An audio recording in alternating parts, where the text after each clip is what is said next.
I think that the perception that the Blazers are not a good defensive team is why Gary Payton II could propel the conversation into a Defensive Player of the Year. Mm-hmm. If he can spearhead the Blazers defense to improve by leaps and bounds over what it's been, then the whole narrative around in the national media is going to say, wow, Gary Payton's here, and now look at the defense. Look at all these steals he gets. Look at how he locks down defenders. That kind of a narrative push is why I think he has a solid shot at winning defensive player of the year. Kind of help change the culture. What's up, guys? Welcome to From the Logo. Help out the channel and blow up the algorithm by liking the video, commenting your thoughts below, and hitting the subscribe button. Ring that bell. Ding. The comment of the week comes from Pescetti in Rip City when he said, "From the Logo is the best Blazers podcast out there. Thanks, guys." Thank you, Pescetti. You're a legend. Serotonin flowing through my veins after that one. I don't got much to say other than thank you so much. We appreciate everyone's support. We love talking ball, so obviously comment whatever you want, whatever you want to talk. We'll talk about anything even other than ball. We'll talk about our favorite movies. Thanks, Pescetti. It's Lord of the Rings, Two Towers, and The Dark Knight. They're pretty close.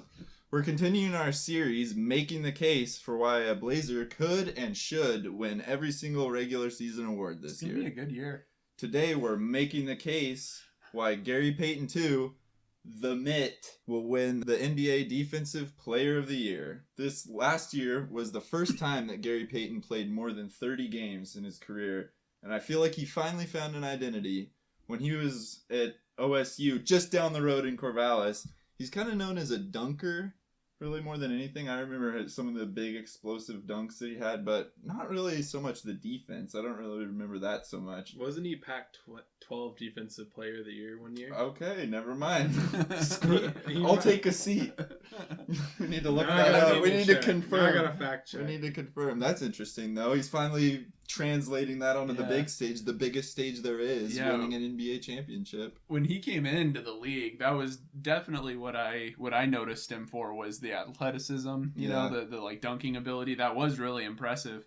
But I mean, that defense is it's genetic, at least to some extent. He grew up watching someone play defense at an extremely high level, and now he's in the pros winning championships with it, helping win championships. Yeah, it is interesting how it took him a few years to figure it out, but eventually he has been a defensive player for a while, actually. He Defensive Player of the Year in the Pac-12, and in 2021 he won the G League Defensive Player of the Year too. So nice. He is earning his chops in it, at least, and showing it on the NBA stage more. I think maybe what that kind of shows is that the first couple years he was in the NBA, he hadn't quite translated it yet, like you said. Yeah. And the talent's always been there, or the focus on it has always been there.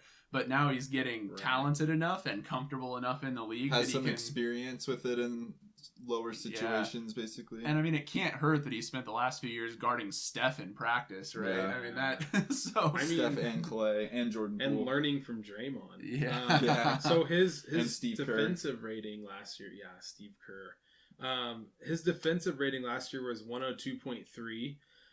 Which was the best on the Warriors over Draymond, and it was also the fourth best in the NBA.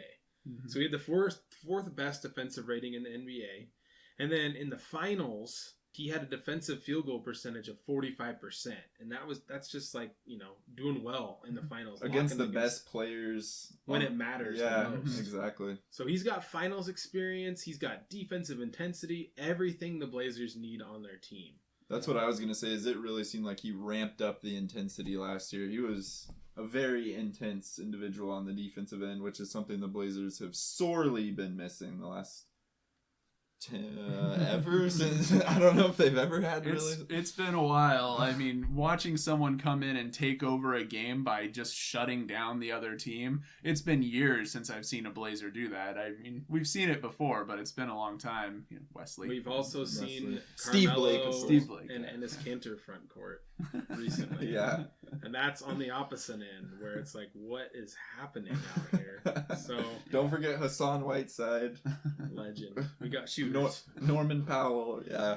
It's been a lot of offense for the Blazers, not a lot of defense. I'm excited to see. We've got a few defensive options on the floor this coming year. I think that the perception that the Blazers are not a good defensive team is why Gary Payton II could propel the conversation into a defensive player of the year. Mm-hmm. If he can spearhead the Blazers defense to improve by leaps and bounds over what it's been, then the whole narrative around in the national media is going to say, wow, Gary Payton's here, and now look at the defense. Look at all these steals he gets. Look at how he locks down defenders.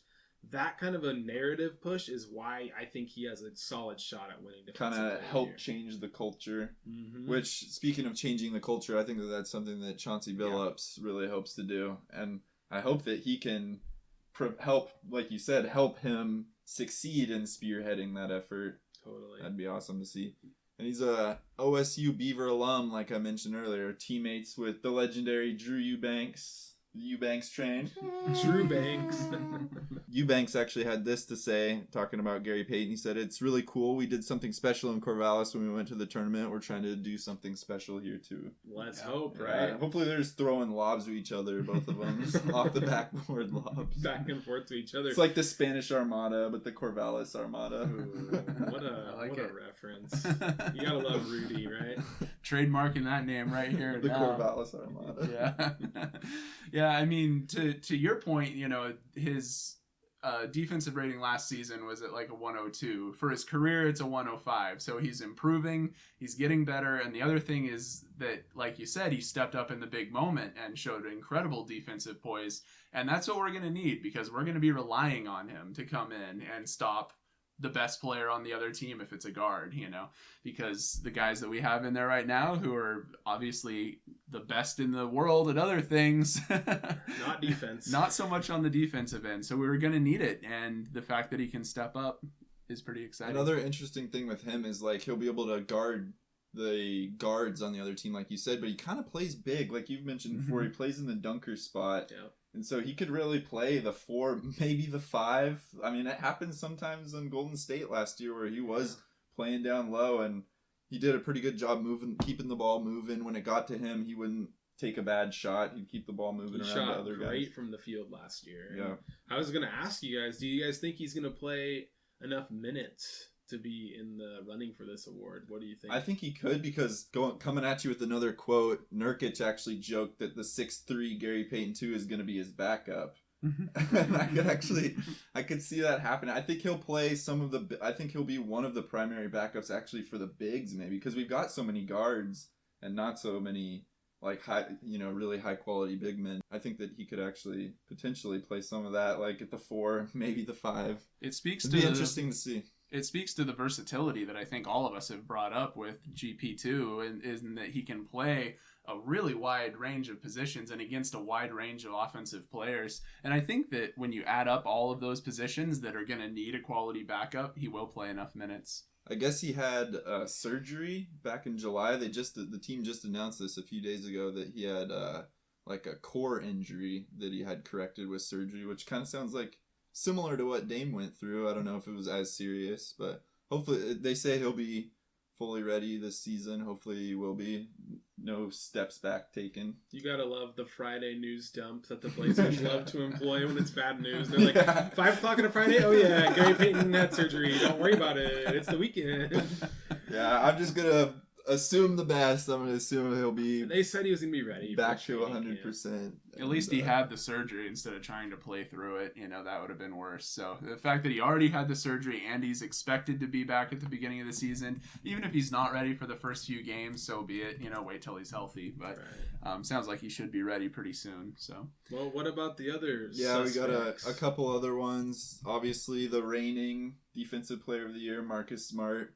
He's another lockdown guard who can kind of play bigger a lot of times. Yeah, honestly, he's a pretty decent comparison to GP2. I think GP2 might be better offensively, but, Marcus Smart definitely plays bigger than he is a lot of the time, can play a lot of positions, and is a defensive player at a similar size. But really, the award has been dominated by big men for really the entire history of it. So the favorites on Vegas Insider, Rudy Gobert, Bam Adebayo, Robert Williams, Giannis, Draymond, then they got Marcus Smart. So it's a lot of those big guys too. I think Gobert is always in the running because he makes his bread and butter on the defensive We'll end. see what he does for the Timberwolves, though. He's on a new team. Yeah. And voter fatigue, I don't know if he'll get it yet again. Draymond's always lurking. If Golden State has a great year, he could get it. If Robert Williams is healthy, that dude is a monster on the blocking shots, really affecting shots at the rim. And if Giannis just makes the decision that that's the kind of player he wants to be this year, who's going to tell him no? Yeah, the only thing there is if he focuses a ton of his efforts and energy on offense, which he kind of typically has to do, it goes out for 40 on games where it really matters, then his defense might. He still plays. It's not like his defense is bad. It's just like he can't.